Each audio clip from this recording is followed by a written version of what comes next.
C'est parti, les esprits sont pas des rateurs. On dit que l'autisme est un handicap. À mon humble avis, c'est une faute de frappe. On croit que les esprits sont débiles mentaux, alors qu'ils ont plutôt une case en trop. C'est en douceur qu'il faut les approcher, mais c'est passionnant de les écouter. Ils ont une vie intérieure bien remplie, et puis Tex Avery, c'était un aspi. Les esprits sont pas des rateurs, c'est pas honteux d'être Asperger.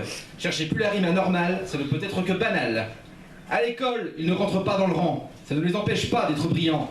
Ils aiment lire plutôt que jouer au foot, je présume que c'est ça qui vous dégoûte. À la fac, c'est à fond qu'ils étudient. Ils font pas la fête le soir le jeudi. Ils ont souvent des idées de génie. Et d'ailleurs Einstein, c'était un espi. Les espis sont pas des rateurs, c'est pas honteux d'être Asperger. Cherchez plus la rime anormale, ça ne peut être que banal. Au boulot, ils font pas semblant de bosser. Ils traînent pas la machine à café. C'est des employés fiables et efficaces. Les papotages, ça les laisse de glace. En voyage, ils partent sans préjugés, vu que même chez eux, ils sont étrangers. Citoyens du monde, car sans vraie patrie. Et puis Chauvanec, c'est bien un espi. Les espis sont pas des rateurs, c'est pas honteux d'être Asperger. Cherchez plus la rime anormale, ça ne peut être que banal. En société, leur savoir impressionne. Ils parlent des heures de ce qui les passionne.